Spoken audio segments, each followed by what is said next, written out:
Hi students, welcome to Ace online platform. ఇక్కడ మనము D Morgan లాస్ని అర్థం చేసుకుందాం. ఇక్కడ ఒక ఫన్నీ, హిలోరియస్ మరియు ఇంట్రెస్టింగ్ ఎగ్జాంపుల్ తీసుకుందాం. ఒక క్రికెట్ అనాలజీ తీసుకుందాం, మరి ఒక ఫుడ్కి సంబంధించిన అనాలజీ తీసుకొని ఈ డి మోర్గన్ లాస్ అర్థం చేసుకోవడానికి ఫన్నీ వేలో అర్థం చేసుకోవడానికి ప్రయత్నం చేద్దాం. ఇక్కడ చూడండి, జనరల్గా ఈ డి మోర్గన్ లాస్ ఏంటండి? So A intersection B complement is equal to A complement union B complement. This is one law. That is the other law, A union B complement is equal to A complement intersection B complement. జనరల్గా దీన్ని prove చేసడం కోసం, దీన్ని అర్థం చేసుకోవడం కోసం set theory వాడతారు కదా. ఇలా వెన్ డయాగ్రామ్ రాసి ఇలా వీటిని ప్రూవ్ చేస్తారు. అలా కాకుండా ఫన్నీ వేలో మన డే టు డే లైఫ్లో మనం చూసే విషయాలపైన దాన్ని మనం ఇంటర్ప్రిట్ చేసి అన్వయించుకొని వాటిపైన డి మోర్గన్ లాస్ ఎలా అప్లై చేయాలో చూడండి. ఇక్కడ నేను క్రికెట్ అనాలజీ తీసుకుంటాను. మన ఇష్టమైన క్రికెటరు కింగ్ విరాట్ కోహ్లీ. ఇక్కడ ఎగ్జాంపుల్ ఫస్ట్ లా తనకి ఎలా అప్లై చేస్తానో చూడండి. రెండు ఈవెంట్స్ ఉన్నాయండి, ఈవెంట్ ఏ, ఈవెంట్ బి. విరాట్ బౌలింగ్లో వికెట్ తీస్తాడు. జనరల్గా ఇతను బ్యాటింగ్ బాగా చేస్తాడని మనకు తెలుసు. నేను అతని బౌలింగ్ గురించి మరియు ఫీల్డింగ్ గురించి నేను కామెంట్ చేస్తున్నాను. ఎలా? ఇక్కడ చూడండి, ఈవెంట్ ఏ ఏంటండి? విరాట్ బౌలింగ్లో వికెట్ తీస్తాడు. ఈవెంట్ బి ఏంటండి? విరాట్ ఫీల్డింగ్లో క్యాచ్ పట్టేస్తాడు. సో ఇక్కడ first law A intersection B complement is equal to A complement union B complement. A intersection B అంటే ఏంటండి? కాంప్లిమెంట్ ఉండి అంటే కాదు, ఇంటర్సెక్షన్ అంటే మరియు. విరాట్ బౌలింగ్ మరియు ఎందుకు వచ్చిందన్న? ఇంటర్సెక్షన్ ఉంది కదా. ఫీల్డింగ్ రెండింటిలోనూ గొప్ప ప్రదర్శన చేయడం అసాధ్యం. అసాధ్యం ఎందుకన్నాను? కాంప్లిమెంట్ ఉంది కాబట్టి. సో రైట్ హ్యాండ్ సైడ్ తీసుకున్నానా RHS. A complement union B complement. Union అంటే లేదా, కాంప్లిమెంట్ అంటే కాదు అన్నట్టు.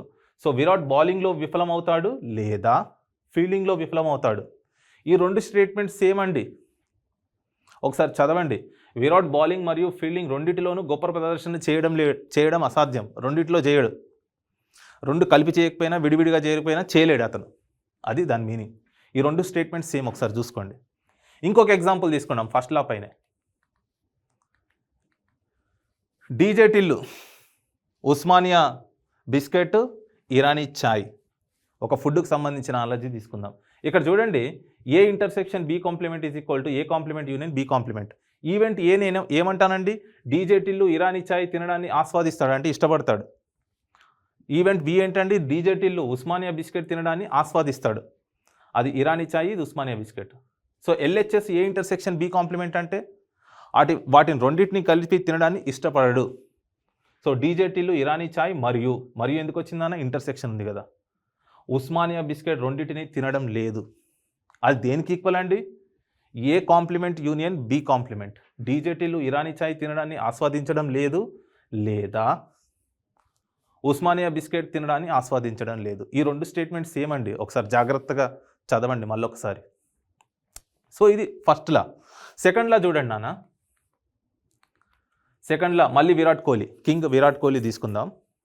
అతని బౌలింగ్ మరియు ఫీల్డింగ్ పైన కామెంట్ చేద్దాం. So A union B complement is equal to A complement intersection B complement. ఇక్కడ ఏ అంటే విరాట్ బౌలింగ్లో వికెట్ తీస్తాడు, బి విరాట్ ఫీల్డింగ్లో క్యాచ్ పట్టేస్తాడు. సో ఏ యూనియన్ బి అంటే యూనియన్ అంటే లేదా, కాంప్లిమెంట్ అంటే కాదన్నట్టు. విరాట్ బౌలింగ్ లేదా ఫీల్డింగ్ రెండింటిలోనూ కనీసం ఒకటి చేయడము అసాధ్యం. Next, this is equal to what? అది దేనికి సమానం? విరాట్ బౌలింగ్లో వికెట్ తీస్తాడు మరియు ఫీల్డింగ్లో క్యాచ్ పట్టడము చేయడు.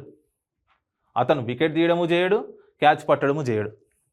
ఈ రెండు స్టేట్మెంట్స్ సేమ్ అండి. ఒకసారి జాగ్రత్తగా చూసుకోండి మరొకసారి. మళ్ళీ డీజే టిల్లు తీసుకుందాం. ఇంకో ఎగ్జాంపుల్ సెకండ్ లాకి. DJ Tillu Irani chai, Osmania biscuit. ఇక్కడ చూడండి నాన్న, second law A union B complement is equal to A complement intersection B complement. A అంటే ఏంటి? డీజే టిల్లు ఇరానీ చాయ్ తాగడాన్ని ఆస్వాదిస్తాడు. డీజే టిల్లు ఉస్మానియా బిస్కెట్ తినడాన్ని ఆస్వాదిస్తాడు, ఇష్టపడతాడు. ఏ యూనియన్ బి కాంప్లిమెంట్ అంటే డీజే టిల్లు ఇరానీ చాయ్ లేదా ఉస్మానియా బిస్కెట్ రెండింటిని ఒకేసారి తినడం లేదు. అది దేనికి ఈక్వల్ అండి? డీజే టిల్లు ఇరానీ చాయ్ తినడాన్ని ఆస్వాదించడం లేదు మరియు ఉస్మానియా బిస్కెట్ తినడాన్ని ఆస్వాదించడం లేదు. జస్ట్ ఒకసారి మీరు ఈ స్టేట్మెంట్స్ని ఒకసారి కంపేర్ చేయండి. అవి రెండు సేమ్ అండి. ఇలా మనము ఈ డి మోర్గన్స్ లాస్ కూడా మనం డే టు లైఫ్లో జరుగుతున్న ఈవెంట్స్ పైన కొద్దిగా వాటిని అన్వయించుకొని ఇంటర్ప్రెట్ చేసి అర్థం చేసుకోవడానికి ప్రయత్నం చేస్తే చాలా సింపుల్గా అయిపోతాయండి. Fine. So now physics is everywhere around us. Fine. So if you observe like this, physics will become common sense. Physics is everywhere. Hope you would have enjoyed this lecture. ఇలాంటి మరిన్ని వీడియోస్ కోసం like, share and subscribe. Thank you.